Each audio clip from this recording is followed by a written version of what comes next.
Copy કરતા કરતા ના આવડે, પાછી ખોટું ખોટું કોપી કરી નાખે. પેલો નપાસ થાય, આઈ જાય 2 0 લઈ આવે, એકની જગ્યાએ 2 લાડવા લઈને આવે પાછા.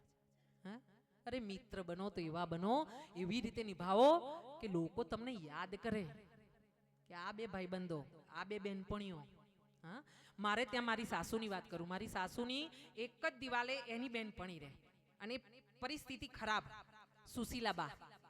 હા, સુશીલાબા. મારી સાસુનું રસોડું પડે અને એનું આંગણું પાછળનું. હવે સુશીલાબાને ઘરે તકલીફ એટલે શું થાય, સવારે મારા ઘરેથી મારા સાસુ આના પપ્પાને સ્કૂલે મોકલે ને એટલે ડબ્બા 2 આપે, એક તું ખાજે અને એક હેમંતને ખવડાવજે. સુશીલાબાનો હેમંત, હેમુ, અમે હેમુ કહેતા, હેમુભાઈ. એટલે હેમુ માટે અહીંયાથી અમારે ત્યાંથી એક ડબ્બો જાય. આ 2 ભાઈબંધો પાછા, સુશીલાબા અને મારા સસરાનું નામ મોહનભાઈ, મારી સાસુનું નામ રૂક્ષ્મણીબેન. વિચાર કરજો તમે. હા, અને એવું કહે છે ગામમાં બધા, હજુ સુધી સમાજના બધા લોકો એવું કહે છે, રૂક્ષ્મણીબેન ને મોહનભાઈને ક્યારેય ઊંચા અવાજે વાત કરતા સાંભળ્યા નથી કોઈએ. એવું દાંપત્ય જીવન. ને મારી સાસુ માથેથી એનો છેડો ઉતર્યો હોય એવું કોઈએ જોયું નથી. અને ગામમાં બસ આવે ને એમાં સાધુ સંતો ને ફકીર આવે ને કોઈ ભિખારી આવે ને, આ તમે જઈને મારા ગામમાં પૂછી શકો કે આ વાત સાચી છે.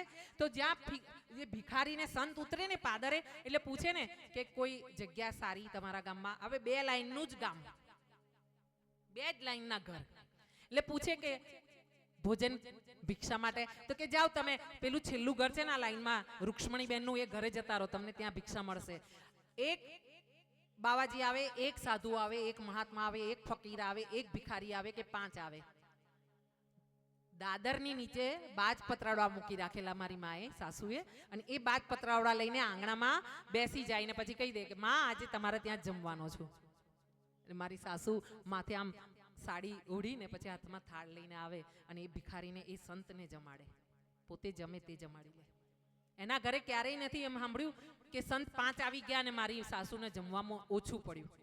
અને મિત્રતા સુશીલાબા જોડે કેવી ખબર છે કે પાછળ પેલો નાની બારી ને રસોડા આગળ હવાની, એટલે ખબર પડે કે આજે સુશીલાને ત્યાં રોટલા બન્યા છે, દૂધ જોડે જમવાના છે, સાંજે વાળું કરવાના છે. એટલે મારી સાસુ છે ને એક વાડકો શાક વધારે જ બનાવ્યું હોય એટલે એ વાડકો છે ને ધીરેથી કે સુશીલા અલી ક્યાં ગઈ, પેલી આવે, ઓય આ રહી લે.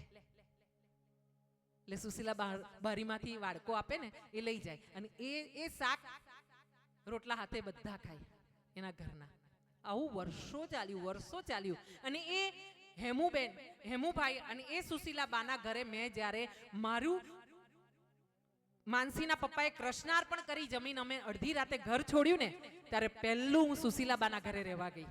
મારી પાસે એક સાડી હતી, ફાટેલો થેલો હતો અને આ છોકરી 700 ગ્રામની જન્મેલી મારા ખોળામાં હતી, 10 દિવસની. મેં ઘર છોડ્યું હતું રાતે 8:30 મારું.